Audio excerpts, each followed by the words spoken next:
sixth grade social studies students. I'm here today to show you some things that you can research for your project. We are going to look for some resources in Mackin Educational, and it's this rainbow pinwheel in your class link. Yours might look a little bit different than mine, but look for that rainbow pinwheel and click on it to log in. There's a lot of really cool things in here, including books and databases, but what we want to go to today is the groups over on the left-hand side of the screen here. So when we click on groups, you'll see that the first one is titled Sixth Grade Social Studies, and that's what you are going to want to use. There are some databases and websites that are handpicked to help you do this project, so please use them and you will have good results. I'm actually going to show you the one on the bottom first. It is the World Almanac for Kids Online, and intermediate basically means middle school. So I'm going to open it up for you and show you a little bit about how you would use this. So once the screen displays, you'll see at the top there's topics, and it's actually the easiest to get to what we're going to there. So click on topics, and then we're going to look up social studies, and we want to look up ancient civilizations. So it's going to have some of the civilizations that you've already studied. And then as we go further down, you'll see that we have the Maya and Aztec, the Incan Empire, and then also medieval West Africa. So let's go ahead and click on the introduction. It's going to show you a map with different places, and it's going to kind of take you on an overview of what the geography is, what the climate is, the different animals that lived there. The other thing that's really neat is that once you get to the very bottom of this page, it also has the citation information. And normally we don't want to copy and paste things directly into our papers or projects, but in this case, you are definitely allowed to copy and paste the citation so that way your teachers know where the information came from. I'm going to scroll back up to show you some of the other things that are available. You can see there are different empires, so it will tell you the history of the empires, and then also it goes into the different people and what their lives were like at the time.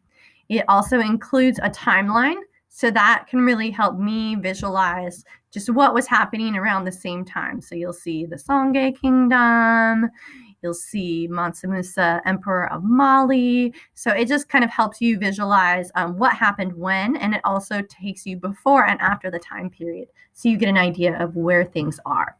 So that's overall looking at this World Almanac. Let's go ahead and look at our next source that I recommend. We are going to look at Britannica, which is an encyclopedia. And you'll notice all of these are in alphabetical order. So we do have it available in Spanish for students who speak Spanish, but we're going to click here on the Britannica Online School. This one is a little bit different. One thing I discovered as I looked at all of these is that it uses a little bit of different search terms for each one. So you can't necessarily just type in what was Africa. You kind of need to tweak and see what the best terms were.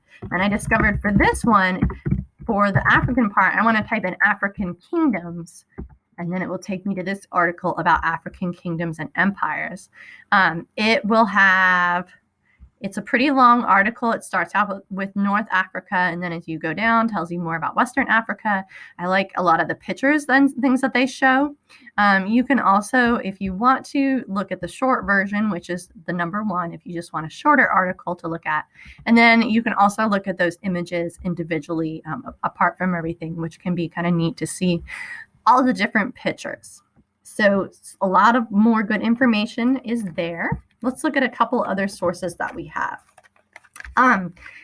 Another one is Caravans of Gold. This is a website provided by the Smithsonian, and this will really help you with the trade elements of the African kingdoms. So it is an exhibit that will be at the Smithsonian Museum, but since it is currently closed, they've created this online version for you to see. So this would be a video here, but you'll see we have gold and salt, so that's going to show you about the trades. It tells you just about different parts of it. This was actually really neat.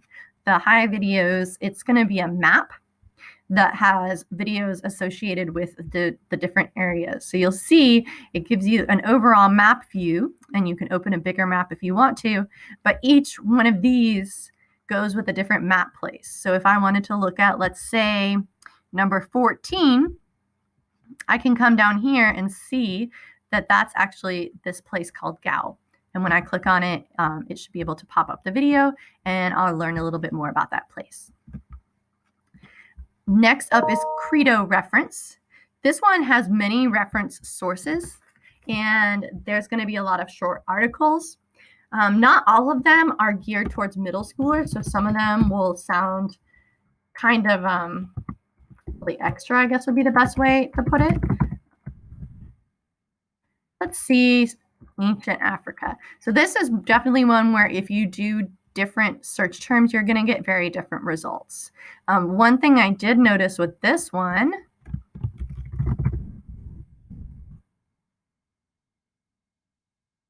is that there are some really good articles about the gold and salt trade. So you can look at the production of salt, and it will go into those elements of things. So it can be helpful once you learn some of those terms and some of the things you're looking for to go in there. Here it's telling you about the trade routes. All right, next up we have Culturegrams. This is one of my favorite databases, and it will actually be a little bit more modern, but that helps you see where things are at now, and it will also give you a little bit of history. So I'm going to click on Africa, the continent, and you'll see the different countries that are there right now. I'll go ahead and click on Mali. And you'll see it gives you a lot of the modern information about it, but you can also go back and see the history as well as land and climate you'll see there. So this will give you a brief look at the history of what happened in this specific country that exists now. Next up is Learn 360. These are videos. So if you process information better by watching it, you can do some searches for that here. The one thing I'll say is that sometimes there are some videos that are kind of old. So you might want to limit your results. Let's look at the Mayans for this one, just because we've been looking at all of the things about Africa. So one of the things that I'll do is, this one's actually fairly recent. It's within the past 10 years, but you can add this filter that lets you limit the copyright dates. So within the past 15 years, so I'm not getting super old videos. So you'll see there's different ones, Fall of the Mayans. This one would be about people that are living today currently. So you'll be able to see some of the cities and different things that are there, as well as what's going on nowadays. And finally, the last site that we have is, this is something from the BBC. They had a show called The Story of Africa. The website looks really old, but the information on it is still good. They just haven't updated the look of it. And it will actually take you through all of these different periods of African history. And it was actually done with historians who are African and from Africa. So let's go ahead and click on West African Kingdoms. You'll see here, it's going to give you this overview. Once again, there's some art. You can listen to different programs that they had, but you can also click into the different kingdoms just to learn some more about what happened. And they'll give you just brief things about different times in that history. So it's a nice kind of bullet point of what things were like. You can hear people talking about what things were like at the time. If you have any questions, please let your teachers know to contact me, or you can email me at louisa@bcsdschools.net.